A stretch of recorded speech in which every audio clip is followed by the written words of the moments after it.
to Co-Parenting Champions with Dr. Celeste. I'm Dr. Celeste Simmons, forensic psychologist and strategic partner for family law issues. And this is the space where parents learn to shift their approach, build the life they actually want, and show up for their kids, no matter what the other parent does. And if you're here and you're not a co-parent, these strategies might still be useful to you because learning how to focus on where you want to go instead of what you don't want, that changes everything in every relationship, including the one you have with yourself. Quick reminder, I'm here to offer insights and ideas. How you apply them is completely up to you. This is not a substitute for mental health treatment, therapy, or any kind of legal advice. If you need that kind of support, please seek out a qualified provider. Now let's get started because we know that co-parenting doesn't come with a playbook, but together we can certainly figure out how to play the game. Your co-parenting game plan starts now. Today we're going to talk about something you might love or hate, AI. Your co-parenting coach is here, but can it actually help you? We have Dr. Katrina Roundfield as a guest today. She's a Yale-trained psychologist, former UCSF professor. She's a mom of two and a two-time tech founder. Dr. Katrina created Tara, an AI parenting partner, after her own experience navigating the emotional ups and downs of postpartum and parenthood. Through years of clinical work, research, and building in tech, Dr. Katrina saw the same pattern again and again. So Tara was built to make support accessible not just to a few, but to many. And today, we will explore whether evidence-based AI coaching trained on psychological principles can actually support co-parenting decisions. Welcome, Katrina. Thanks for being here. Thanks so much for having me, Dr. Celeste. Happy to be here. Now, before you built Tara, you were doing clinical work. What were you seeing in the moms that you worked with that told you something was missing in the resources that were available to them? Absolutely. I definitely was working with a number of mothers, and I started my career out really focused on children and families. And so by extension of working with children and families, you work a lot with parents, and the research actually shows that about 80% of parents in these situations are usually the mom coming to those therapy appointments in the majority of cases. And so I worked a lot of the time with mothers in particular who were just managing the ups and downs of motherhood, everything from the daily mental load of logistics and calendars to a deeper mental load that was associated with disappointments, resentments, grief, and a lot of issues that they were dealing with their child and also in their own mental health. So started to begin to think about how we could approach moms, not just through their children who are in therapy, but actually moms who also need a lot of support, but maybe aren't willing or aren't comfortable reaching out for that support because of the shame and stigma associated with moms asking for help. Wow, that sounds really heavy. It is. And it's definitely personally deep for myself. You know, I definitely you shared this a little bit earlier in the introduction, but right after having my first child, I struggled with postpartum anxiety. And, you know, I was building a mental health company at that time and still didn't reach out for help because it's just a stigmatizing experience, I think, for a lot of people to notice that I'm struggling. It's hard for everyone to sometimes reach out for help and support. But I think for mothers, there's just so much shame and guilt associated with asking for help in a lot of the cases. And so I think it just made it that much harder for me as a mom to actually admit that I needed some help, and also that I needed to go and actually get that help and talk to somebody about it. Yeah, I think also there's this ideal that we're supposed to have it all together as moms, right? So that kind of compounds on it. 100%. Yeah, Absolutely. I want to ask you something about evidence-based work. I know lots of people know what that means. Some people don't. Now, you built Tara based on evidence-based principles. What does that mean for a mom who's using the app on a Tuesday night? Absolutely. So evidence-based, I'm a researcher and a scientist that I was a professor at UCSF for a long time. And so I always come with a scientist practitioner mind to anything that I'm building. And that's how the team builds as well. And so evidence-based means a couple things. And without using a bunch of jargon, I will just explain that first, it's a philosophical framework that we use. So we basically approach with evidence the fact that mothers in particular and parents in general, but moms, because that's where we're focused right now, oftentimes are presented with situations that are not in their control, right? We can't always control what kind of kid we have, what kind of temperament that they have. We can't always control at all. We can't always control, different aspects of the situations we're put in. If we're co-parenting, we can't control our partner or our former partner in these situations. And so sometimes those situations are really hard to manage because we aren't sure what we can control and what we can't control. And so a lot of research shows that in parenting in particular, it's really good to have a flexible point of view on this. And that takes a lot of practice and a lot of work to get to that place. So we use an evidence-based framework to help people kind of think about what's in my control, what's not in my control. And then we use evidence if they choose to, move in a direction of maybe their child needs a little bit of extra support because the kid has ADHD and we just need more strategies to use at home to support that child. Well, that also comes with evidence too. What does the evidence say is best to support that child, and what can mom implement today that can help her move the needle forward and reducing some of her overwhelm with that child and in that situation. What I really like about that is you have so many people giving advice. I was reading something the other day about like how many people are giving advice on lots of different things. And sometimes it's really harmful because we want to be helpful to each other as humans a lot of the time, right? We want to share our experiences, but sometimes people don't recognize that one person's experience is not everyone's experience, right? And so then it gets positioned as like the way. And I think we need to be really careful about that. So that's great that you actually use science, right, to help people navigate these things that they're struggling with. Absolutely. All right. So talk to me about mental load. You've mentioned that on your website, and you mentioned that it's something that Tara helps with, and it's something you've actually watched women carry, which you've talked about a little bit today. What does it cost women to have that mental load? Yeah, and I want to define this because I think mental load means a lot of things to a lot of people, and I started with this that there are levels to mental load, right? There's mental load that is just, the logistics I carry, the thoughts about the calendar and what time is the kids' practice and what time does the baby go to sleep, and those are also part of the mental load. But there is I would call it a mental load, mental health load of motherhood. Okay. And that mental health load of motherhood is really honing more in on the emotional load that we carry, the disappointments, the resentments, the grief that you didn't have the birth that you wanted to have, the, disappointment that it didn't work out with the person you partnered with, the, feelings of anger and mommy rage because things aren't exactly working out the way you expected and you're just kind of exhausted. And so now you are carrying, unexplained needs that are, not being met. And so that is the load that we are focused on, really the more emotional load, the more maternal kind of mental health load of motherhood.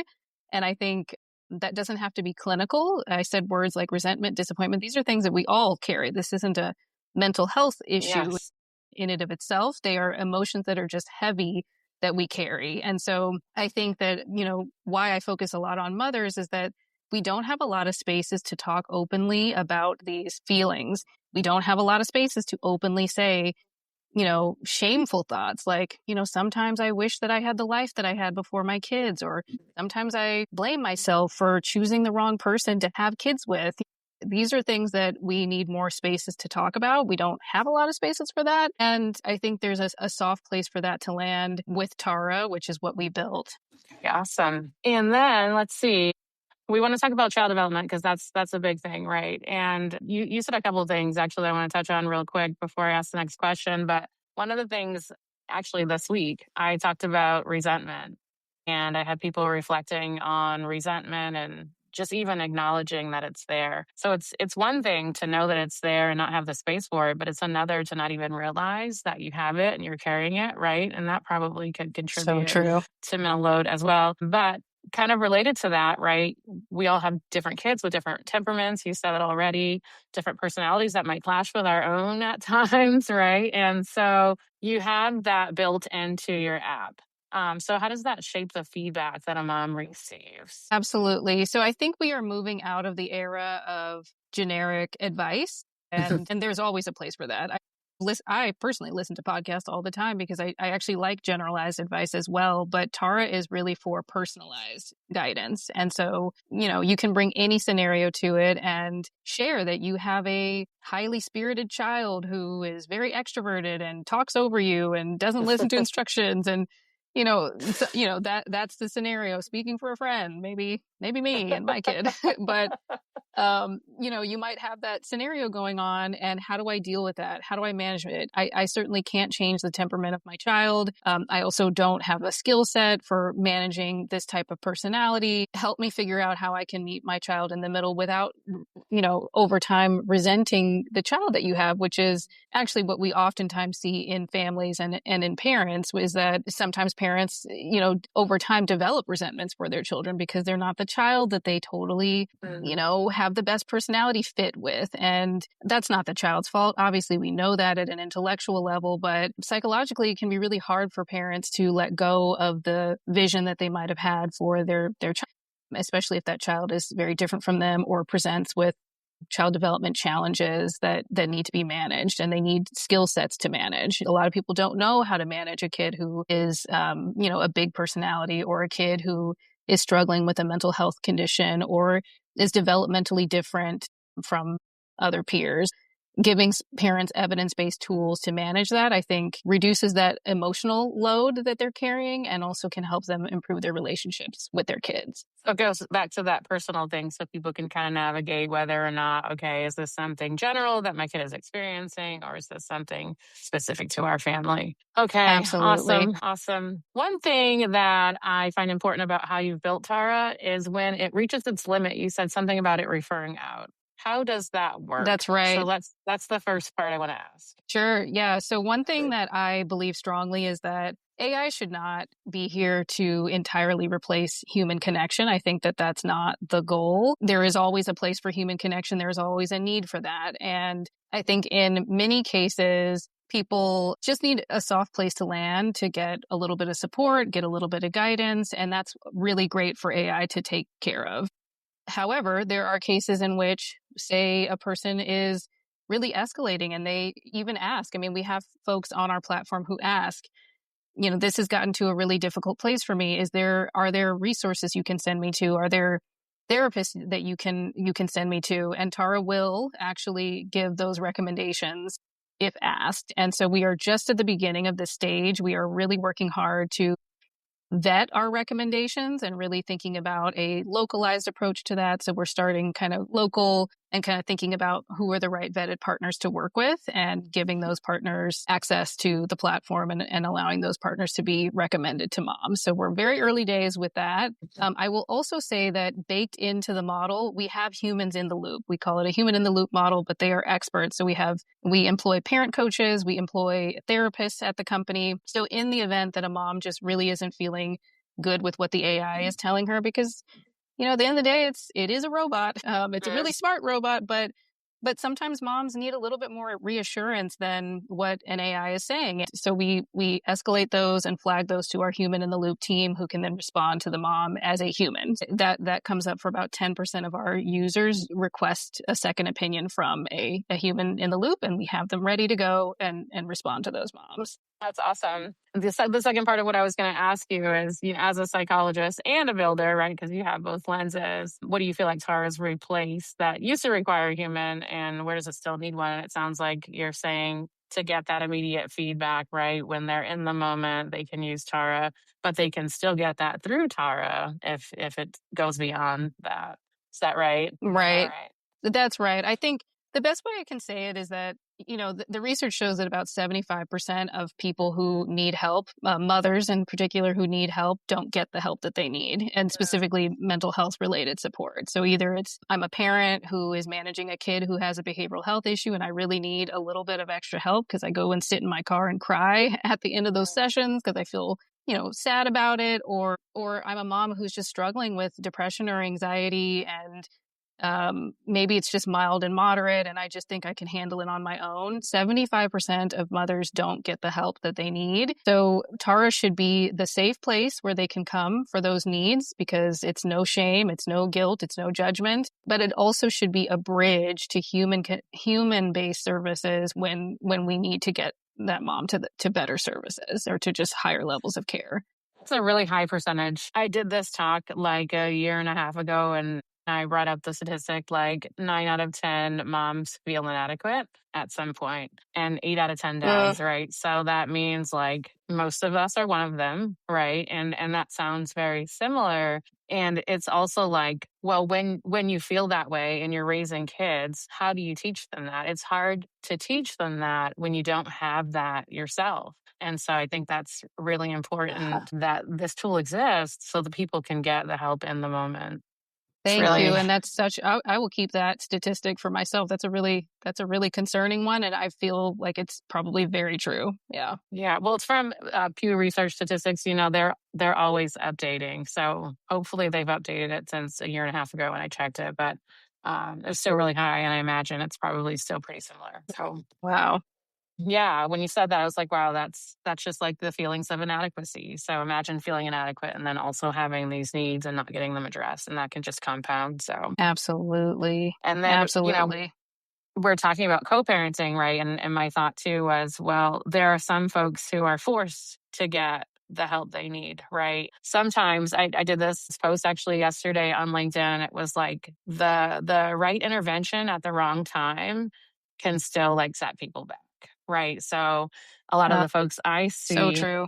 right? A lot of the folks I see, sometimes they get referred too late, right? They don't trust each other, don't like each other. And it's like, okay, well, having them sit in the room together right now is going to be damaging, right? We have to backpedal a little bit. And so that's why I started doing strategic consultations, because it's like we have to meet people where they actually are in order for them to have good outcomes. So not to get too far off track there, but you have built Tara to ask about co-parenting, which tells me that you see nuances that are important in those dynamics. What does that question make possible for those moms, and where do you see that going? Yeah. So in our onboarding, we ask mothers, tell us a little bit about your family structure, and we have a little button for co-parenting. And look, that's a button. There's so many levels to co-parenting, just like there's layers to the mental load. Co-parenting can mean a lot of different things to a lot of families. And so that's the beauty of our very smart technology, that which can take that context and better understand the nuance for you. And so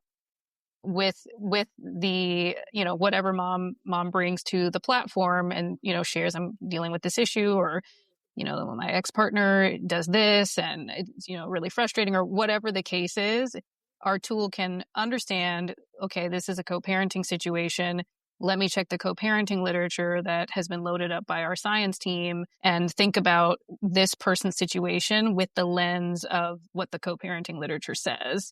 And so that is how we address different kinds of family structures. We have lots of different, there's just so many ways people come together as a family. And so we want to have that level of kind of cultural competence to address whatever issue is going on with that particular person in front of us, and do it with evidence and science. And that goes back to the personalized piece that you were talking about earlier, too.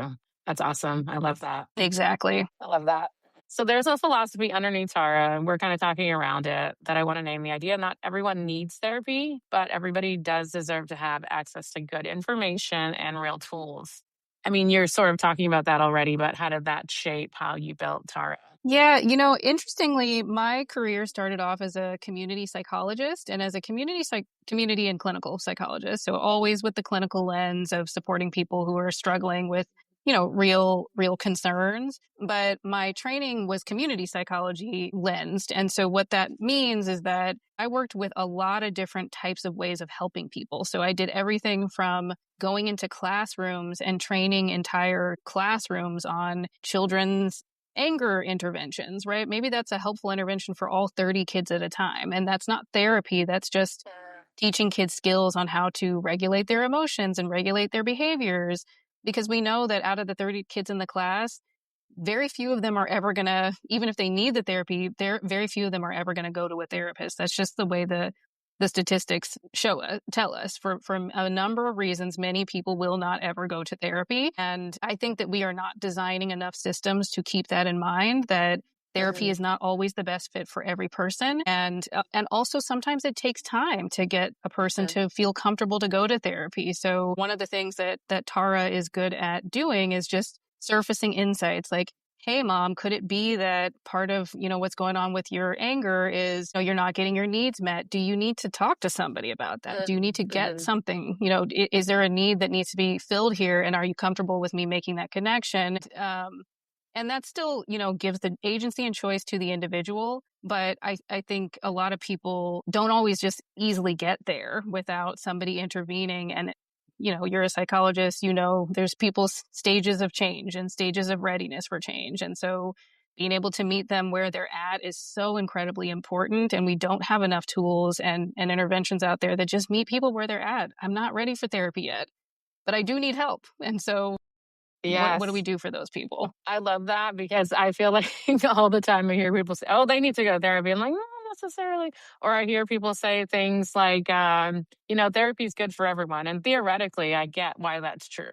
But it's like again with the timing issue too. Maybe it could be good for this person, but maybe not right now. Or you know what I mean? So Right. it's just there's more than just throwing therapy at people, and sometimes it can be damaging if they don't go at a time that is optimal. So that's really great that that's able to do that for people. I'd like to offer listeners some practical tools that they can use, right? That's one of the things I say in the intro. And for the co parent who is listening right now, someone who's already managing more than one household, more than one dynamic, more than one version of themselves, depending on the day, plus managing the child development concerns, what is one thing that Tara offers you think that could actually make this week a little lighter for them? I love that question. Whether you're listening and you download Tara, which is free in the app stores right now, Tara for Moms, whether or not you download our platform, is I want to give you something that I think Tara will also recommend to you as well. And Tara just does a better job of it because it'll take your personal situation and really apply it. But I think in general, Tara really helps with just helping you figure out how you want to move forward with the things that are in your control and the things that aren't in your control. And when something isn't, I'll talk more about the what isn't in your control place, because that is the hardest place to be in. And I think it is a practice of grace and figuring out what can I radically accept? What can I give myself acceptance on and compassion around? Because I didn't maybe choose this lifestyle, or I didn't really choose this outcome, but I am here in this place now. And how can I let go of things like guilt or resentment or disappointment or grief? How can I move through those really difficult emotions? So a practical tool just to get you started would just be even just having a moment to make a little circle and just say, like, what inside the circle is what's in my control. Those are things like my emotional reaction, my behaviors, my, what I can do. Those are the things that are in my control. And just making outside the circle what's out of my control. And that might be my partner's behavior, or how he always forgets to pick up the kids, or, what all those things that are sometimes out of your control, uh, that you can work on over time, potentially through communication and things like that. But it's helpful to just have a moment where, in this present moment, these are the things I believe are in my control and out of my control. And what's out of my control, how can I work through acceptance or compassion for myself, for this person, however, and that is going to take a lot of work, but which is why Tara exists, because it is way Hmm. easier said than done to move to a place of actual peace with these types of things. I will give that as a skill set, and I would highly Okay. recommend you download Tara so you can actually work on that over time. Well, it's so funny too. It's easier sometimes to just get it out of your head and write it instead of having to face a human person. I have this framework that I call a GPS. And if you think about a GPS, I always say to people, you want to put in where you want to go. You don't want to put in what you don't want. But a lot of times we're putting in what we don't want. And you talking about like what's in your control, what's out of your control, that kind of goes along with that because we all know what a goal is. I want to be happier, but it's like, what does that mean? What does that actually look like? And the part you're talking about is the position, right? Which is where are you right now? And being honest with yourself about that. And if you don't know how to do that, maybe that's what you could put into TAR, right? And just be like, this is where I'm at. This is what's happening. And then maybe you can recognize your feelings. I don't know how many times I've met with people and we'll talk about data and it's like, oh, it sounds like this is here because that keeps coming up. And they're like, well, I didn't think about that. So maybe it can even help you get that data. So then if you end up meeting with a professional or whatever, when that human becomes necessary, you have a clearer look at what it is that's going on with you. All right. So for that same parent who maybe hasn't used Tara yet, I do want to let you know that I did use it, and I'm going to comment on that too. But for the same parent who is skeptical, who's tried the apps, downloaded the resources, still feels stuck, what would you want them to know about Tara before they try and write it off? Yeah, I think that it is actually a lot of these digital wellness apps. I have some statistics for you. About 96% of people drop out of them within the first 4 weeks because Okay. they are usually not personalized enough. They usually do not deliver enough value. And I think that we are in an age where, especially with the advent of AI, where these tools can be very powerful to the point where even we have, humans in the loop who check for quality assurance. And so many of us are amazed where we're like, wow, that like I wouldn't add anything to this response. Like I'm a licensed like clinician with a PhD and I don't have anything to add. And so I think this is a new world in terms of the quality and value we can give to people who are using this. So I think I'd love for folks to give it a try. We're just getting started. So we're, continue to improve from here. But even right now, the thing that our team and our science team has been most focused on is just the quality of the answers. Is it evidence-based? Is it actually going to move the needle forward to at least get the person to the next best step in their path? And I challenge you to try it and see if it gets you to the next best step in your path. And if it doesn't, let me know. You can find me at katrina@withtara.com and email me and tell me what you think. Okay. Well, I wanted to make sure that I use it, so I had some frame of reference before we had this talk today. And I just want to say it's really easy Awesome. to use. I can see that it gives you paths. I like that. And I try to put in a couple different things. And depending on what you put in, it gives you different paths, which is really, really cool. And then once you do that, you still get more direction and you get that personalized conversation. So I think it's a unique thing, not something that I've seen before. But I, again, as a psychologist too, love the evidence-based piece. And I know that you explained what that means already. So for some of you out there who don't know this too, that's one of the requirements of practice, right? Is that we're using things that actually work for people. So that's great that that's incorporated here. So you've mentioned that Tara is still growing. And for the parent who wants to stay close, I know you just said where they can find you. Is there anything else they should do? Any specific kind of directives you would give them? Yes, please try out Tara. So you can go to our website. It is withtara.com, as in you are not alone. You are with Tara, WITHTARA,